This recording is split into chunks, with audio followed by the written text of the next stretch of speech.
My father always told me that a man's true character isn't revealed when he is building something up, but when he is forced to tear it down. For 35 years, I worked as a structural forensics auditor for the federal government. My job was to inspect concrete, steel, and timber, to find the hidden fractures that corrupt contractors tried to bury, to track down subterranean bunkers for federal task forces, and to ensure that when a fraudulent empire was condemned, it stayed down permanently. I spent decades testifying in massive federal court cases in Chicago and New York, dismantling organized crime syndicates piece by piece through the very concrete they poured. I remember one specific case in '96, a cartel front operating out of a cement plant. The owner looked me dead in the eye and swore his structural load calculations were sound.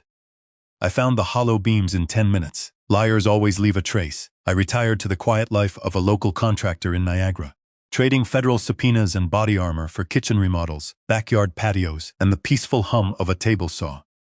But the instinct never leaves you. When you spend your entire life hunting for fatal cracks in a foundation, you learn how to spot an impending collapse, long before the walls even begin to lean. Welcome back to Dad's Real-Life Revenge. Grab a hot drink, maybe a snack, settle into your favorite chair, and get perfectly comfortable. The story you are about to hear is fictional, but the lessons carved into its core are as real and brutal as shattered concrete. Remember, the arrogant people in these stories always had every chance to do the right thing, but they let their boundless greed cloud their judgment. Tell me where you are watching from in the comments below, and don't forget to hit that subscribe button.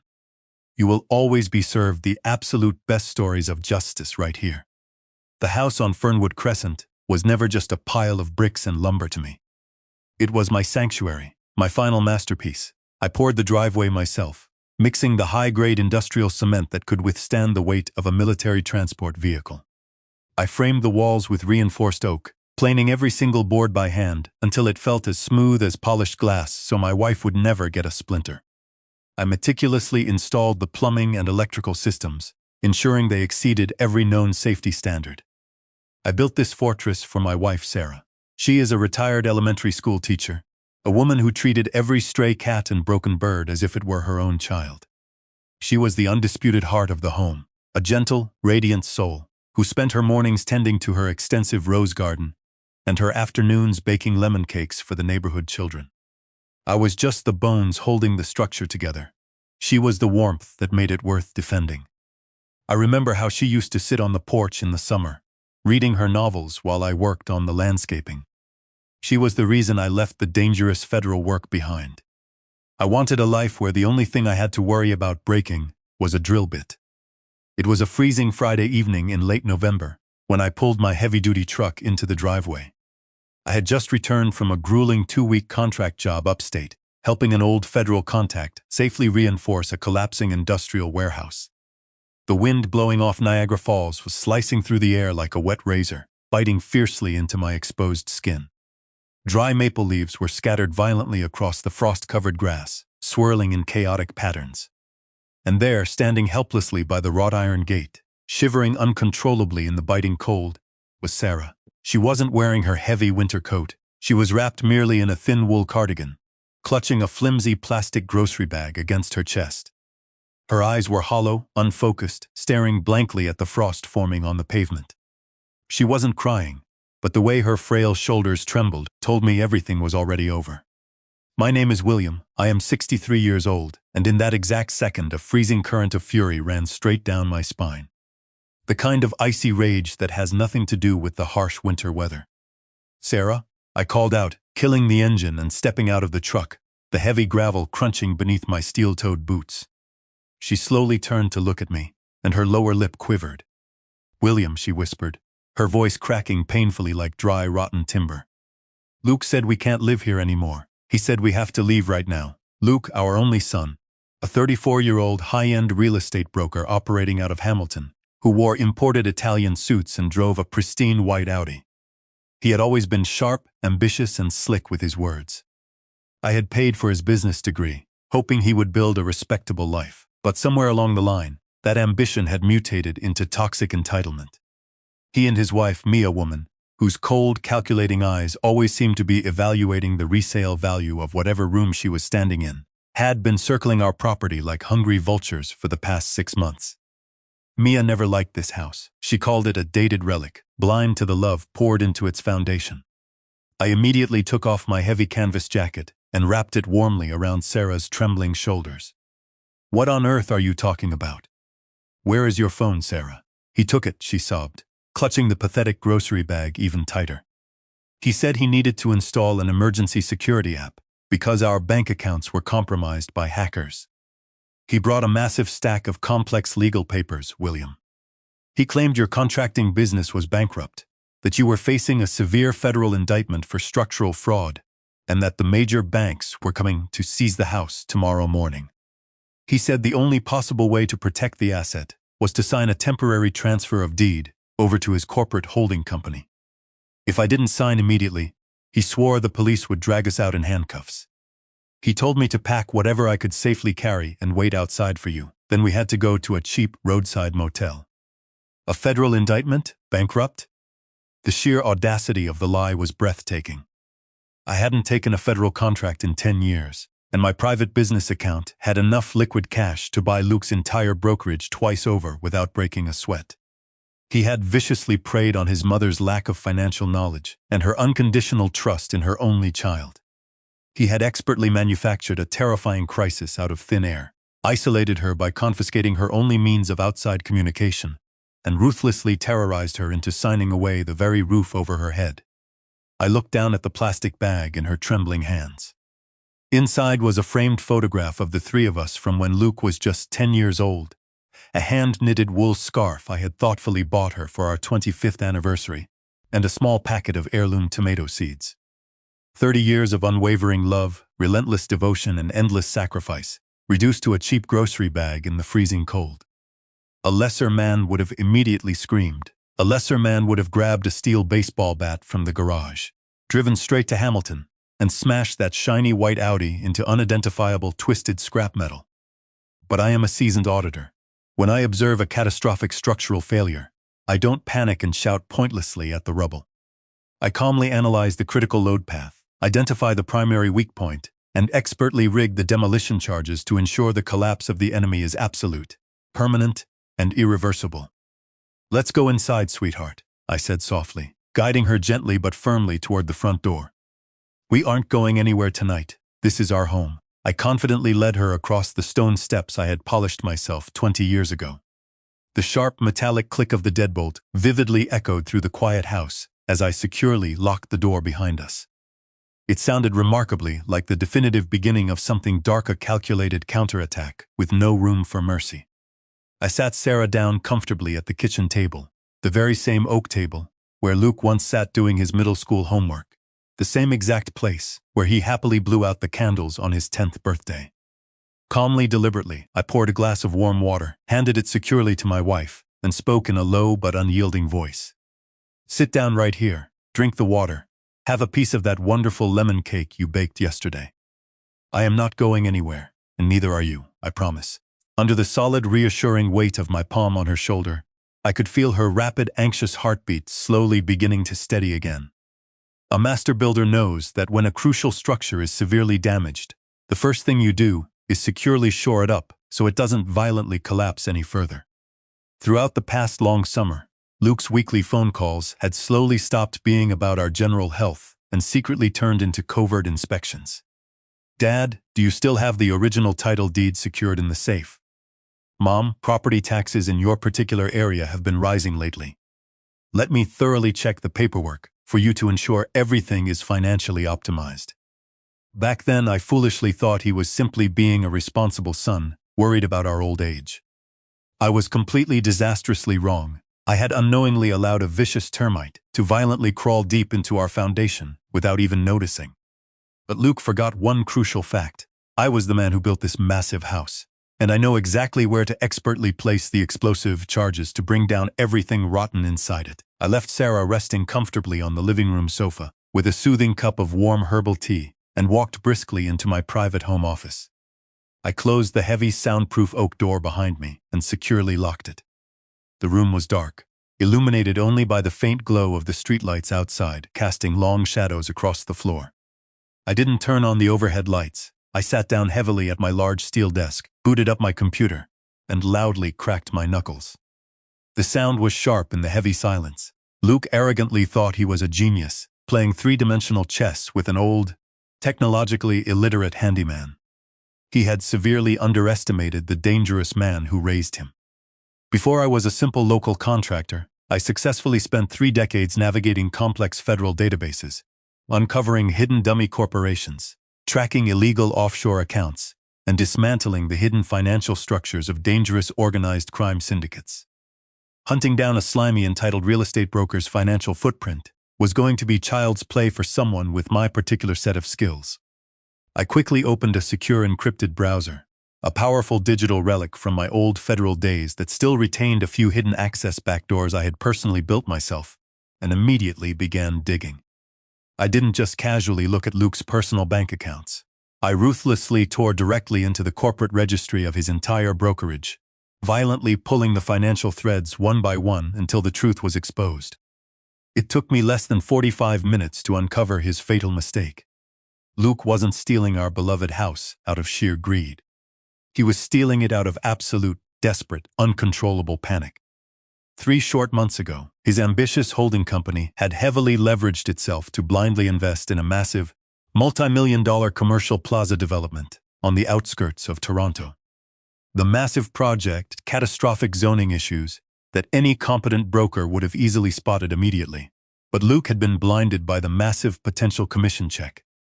The city council officially denied the required permits, the project stalled permanently, and the primary wealthy investors rapidly pulled out, leaving him holding an empty bag.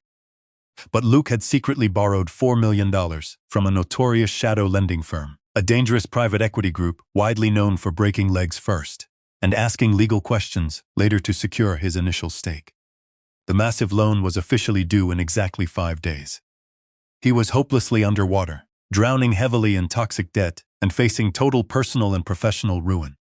He urgently needed an untraceable high-value asset to liquidate instantly to hastily cover his tracks and save his own skin.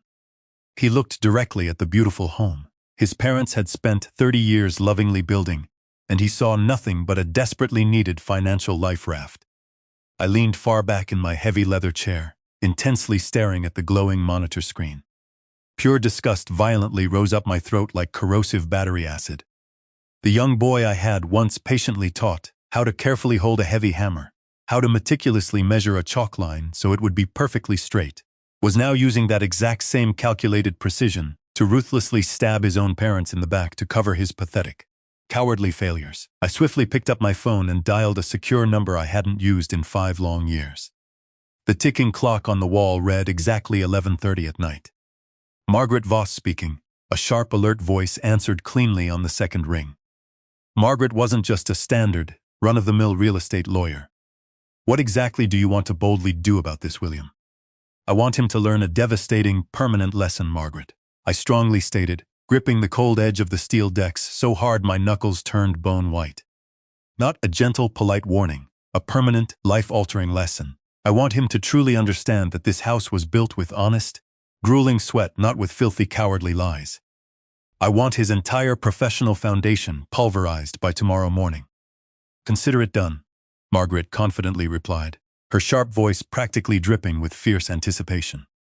I will rapidly prepare a formal emergency trespass notice, a massive undeniable fraud complaint with the Provincial Licensing Board, and I will personally alert the Aggressive Financial Crimes Division of the local police. By 8 o'clock tomorrow morning, your arrogant son will watch his shiny privileged real estate world violently collapse significantly faster than a cheap concrete building, lacking any internal steel reinforcement. Thank you, Margaret. I hung up the phone decisively. The very next morning, the massive sky looming heavily over Niagara was in heavy, unyielding slate gray. At precisely 8:15, Luke's pristine white Audi and loudly rolled into the driveway, its expensive tires crunching loudly over the thickly frost-covered gravel. He stepped briskly out, wearing a customized razor-sharp navy blue suit, his thick hair perfectly slicked back, happily carrying that exact same sickeningly confident, arrogant expression on his smug face. Mia followed closely behind him, holding an expensive shiny silver iPad. Her cold, calculating eyes immediately drifted up toward the high roofline, acting exactly as if she were already hastily calculating exactly which old shingles to rapidly replace to maximize and increase the overall resale value. They didn't even briefly bother to politely knock. They just turned the shiny handle and walked confidently straight into the silent house. That was definitively their absolute first fatal mistake. They eagerly entered, looking exactly like arrogant conquerors who believed they already owned the entire valuable territory. I was quietly sitting calmly at the heavy kitchen table, casually holding a thick cup of extremely black coffee that had long since gone cold. Standing silently in the dark shadows, safely near the main hallway, was massive Terrence. His muscular, imposing frame and effectively blocking any potential easy exit, his huge arms crossed over his massive chest. "Dad, Mom, why exactly are you still here?" Luke angrily demanded, his slick voice heavily dripping with the false, syrupy politeness of someone pretending to offer generous charity. "I explicitly and clearly told you the entire house desperately needs to be legally sealed, while the severe federal issues are rapidly sorted out." Mia already quickly found a nice, extremely small service apartment in downtown Hamilton for you to securely lay low in. Mia stepped forward, tapping her long manicured nails loudly against her shiny iPad screen. "We really do not have any free time for this ridiculous stubbornness, William. The hired contractors are definitely coming at exactly noon to change the heavy locks and quickly begin the complete interior staging process. You desperately need to hastily gather your pathetic things and vacate the premises immediately." I didn't even look at her. I didn't even briefly blink. I looked strictly and intensely at the cheap plastic grocery bag I had deliberately placed exactly in the dead, absolute center of the heavy kitchen table. "Luke," I finally said quietly, my deep voice extremely heavy, low, and rumbling exactly like distant, powerful thunder. "Do you truly know exactly why I always strictly demand the highest grade of heavy industrial concrete on every single massive job I expertly build?" Luke rapidly let out an exasperated sigh, clearly and losing his fragile patience. "Dad, please, here we go again with the endless, boring construction lectures. We are urgently talking about rapidly saving your absolute future here. Because of your massive federal indictment, because..." I brutally and sharply cut him off, finally forcefully lifting my cold eyes to meet the nervous gray ones of my arrogant son. Cheap, defective materials can easily and fool the untrained eye at absolute first. But massive time and intense, heavy pressure will eventually brutally reveal everything. You, Luke, are a defective, cheap material. Your experienced father once tragically mistook you for good, solid steel. Luke's smug face hardened instantly. The fake, sickening smile vanished, rapidly replaced by an ugly, hostile sneer. "Listen to me very, very carefully, old man. I am successfully holding the officially signed transfer deed. I possess the absolute legal authority. If you refuse to cooperate right now, I will be forcefully forced to call the severe authorities and have you brutally and forcefully removed from my absolute property." "Your property." I slowly and heavily stood up. Decades of heavy, demanding construction work had firmly given me a massive, broad, and imposing frame that still easily and utterly towered over his soft, pampered physique. Family does not ever throw their terrified mother out into the freezing cold with a pathetic plastic grocery bag. Real family refuses to fabricate massive, terrible lies about fake federal indictments to viciously steal the solid roof over the heads of the extremely good people who lovingly raised them. Right exactly then, 3 sharp, extremely decisive knocks echoed through the heavy front door. Terrence rapidly reached over and swung the massive door open. Margaret Voss briskly stepped confidently inside, securely carrying her polished black leather briefcase, radiating absolute terrifying authority. Right exactly behind her were 2 fully uniformed police officers and a stern-looking investigator heavily wearing the official, undeniable badge of the Provincial Real Estate Licensing Board. Luke's arrogant, confident face drained of all color, rapidly shifting from aggressive red to a sickly, ghostly pale in a total fraction of a rapid second. He violently staggered backwards, his expensive Italian leather shoes squeaking extremely loudly against the polished hardwood floor. Margaret Voss happily wasted no precious time on polite, unnecessary greetings. She slammed her massive briefcase loudly onto the wooden kitchen table, right exactly next to the pathetic plastic grocery bag, quickly unlatched it, and pulled out a massive stack of heavily, officially stamped legal documents. "Luke Collins," Margaret boldly announced, her sharp voice ringing out extremely loudly, exactly like a heavy, massive church bell signaling absolute doom. This is a formal, emergency trespass order against you and your wife regarding the entire Fernwood Crescent property. Furthermore, this is the official notice of a massive civil lawsuit demanding extreme penalties for blatantly forged signatures, severe elder abuse, and fraudulent acquisition of property authority. This is ridiculous, Luke stammered, his panicked voice trembling uncontrollably, heavy sweat instantly, and forming heavily on his pale forehead. I have the officially signed deed. My mother happily signed it willingly. Dad, you hired a ruthless lawyer for a strictly private family matter? Are you insane? Margaret Voss sharply smiled, and it was the coldest, most utterly terrifying smile I had truly ever witnessed. The fake documents you are desperately referring to, she said calmly, became an utterly worthless pieces of pathetic paper at exactly 3 o'clock this early morning, when William successfully presented the original, unbreakable trust agreement. But significantly more importantly, the essential secondary spousal consent form boldly bears William's required signature. She stared intensely at Luke in absolute complete horror. You forged his absolute signature. You confidently told me the entire paperwork was clean, Luke. Shut your mouth, Mia, Luke desperately and hissed, and losing his entire composure. He desperately turned wildly to the stern investigator from the powerful licensing board. Listen, there is a huge, massive misunderstanding here. I am a top-tier, successful broker. You definitely were a licensed broker, Mr. Collins, the stern board official sharply and interrupted. As of exactly 8 a.m. this morning, your entire real estate license has been and indefinitely suspended, strictly pending a massive, severe criminal investigation. We have also successfully frozen all of your corporate holding accounts, which definitely means that massive $4 million commercial loan you are currently heavily defaulting on. You have no possible way to ever pay it. It was a fatal, utterly devastating, absolute blow. Luke fiercely worshipped his glamorous, high-status, fake world, and it was now collapsing violently around him significantly faster than a burning house. He was definitely looking at enormous fines, the absolute and total destruction of his entire career, and very likely several long, hard years in a secure federal prison. I slowly stepped closer to him, firmly stopping only exactly when mere tiny inches separated us. I could strongly smell his expensive, imported cologne heavily and mixed with the sour, acrid stench of pure raw fear. I have proudly built thousands of massive structures in my entire life, Luke, I said quietly, so only the exact two of us could clearly hear the absolute terrifying finality in my deep voice.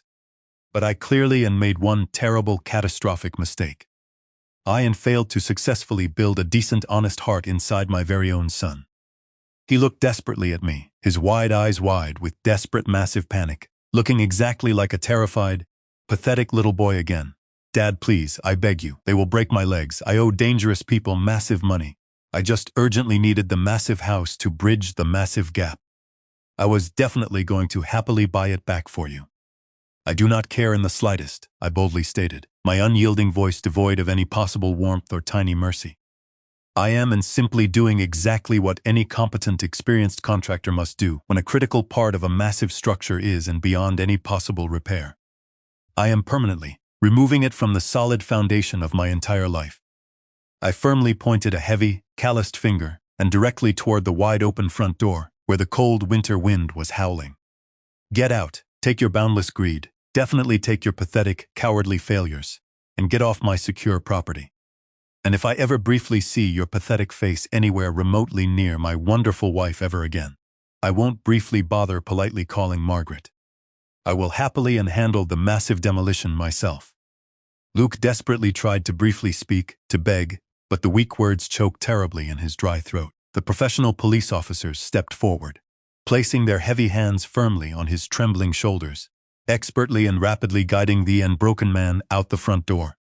Mia followed them, sobbing uncontrollably, her arrogant, fake facade utterly shattered into a massive million tiny pieces. When the shiny white Audi finally disappeared safely behind the long, heavy line of tall pine trees, expertly escorted by the visible police cruiser, the massive house finally fell quiet once again. The toxic, dangerous presence had been absolutely, completely and surgically excised. Sarah slowly and carefully stepped into the quiet kitchen from the long, dark hallway. She had quietly heard everything. She walked bravely over to my solid side and gently took my rough, heavily calloused hand warmly in hers. Her soft hand was definitely still quite cold, but it was and undeniably no longer trembling in the slightest. The terrible, overwhelming fear had been and permanently replaced by a quiet, profound, unshakable strength. "It isn't over now, isn't it?" she asked softly, gently leaning her head heavily against my broad shoulder. "Not quite yet, sweetheart," I firmly replied, gently squeezing her warm hand and briefly glancing over at Margaret, who was extremely efficiently rapidly packing up her massive legal files. "We still firmly have one final crucial step to definitely make sure this incredible family's solid foundation can never, ever be violently shaken again. We are definitely going to thoroughly clean up the massive rubble properly." I walked heavily back over to the wooden kitchen table and picked up Sarah's pathetic plastic grocery bag. I carefully took out the framed family photo, gently polished the clear glass with my heavy sleeve, and perfectly placed it safely back in its rightful prominent place securely on the stone fireplace mantel. Then I firmly took the cheap empty plastic bag, crushed it into a tight aggressive ball, and tossed it straight into the deep garbage can. That was the only place it belonged. The very next day, under the heavy leaden sky of a cold Niagara Monday, Sarah and I quietly sat securely in Margaret's beautiful mahogany-paneled office, peacefully overlooking the rushing river. We firmly signed the absolute final legal amendments to our massive will and entire inheritance structure. With a few decisive, bold strokes of an expensive fountain pen, Luke Collins was formally and permanently disinherited from the massive Fernwood Crescent property and from all valuable trust funds securely under our names. He would not receive a single tiny dollar, nor even a single broken brick from our massive estate. When my sharp pen drew a firm, unyielding, heavy line across the blank space where his arrogant name once proudly stood, it felt exactly like I had just surgically successfully cut out a malignant, life-threatening tumor. I happily spent my entire long life, happily teaching wonderful young children about pure kindness and total honesty, Sarah boldly said to Margaret, her beautiful voice crystal clear and devoid of any tiny regret. I spent over 30 long years fully loving that foolish boy unconditionally. But the absolute exact moment he coldly looked at me, in the freezing winter cold, and arrogantly told me to take a pathetic plastic bag and leave my own home, I finally realized the absolute undeniable truth. The beloved, innocent son I happily raised died a long time ago. The dangerous man standing securely in my quiet kitchen was just a greedy, dangerous stranger. And I have no tiny obligation to leave my incredible sanctuary to an arrogant stranger. Order had been and restored. The vicious, greedy traitors had been permanently removed from the solid blueprint of our beautiful lives. And the massive house on Fernwood Crescent would continue to strongly stand strong, not because of solid bricks or heavy concrete, but because it was protected by two brave people who deeply understood the uncompromising, undeniable absolute value of total truth and pure integrity. Sometimes the most profound and humane revenge isn't about screaming or violently throwing wild punches. It isn't simply about cutting toxic ties, enforcing absolute pure justice, and confidently living a solid life significantly brighter and more peaceful than the pathetic traitors ever thought possible. Never, ever let anyone confidently walk into your secure house and tell you that you do not strongly belong there. You are the sole powerful architect of your very own massive life. Make sure your precise blueprint securely leaves no possible tiny space for vicious betrayal. I am William, and this profound journey has definitely been Dad's real-life revenge. Until next time, happily live kindly, definitely build your solid foundations on solid, heavy ground, and always, always securely carry a perfectly straight measuring line.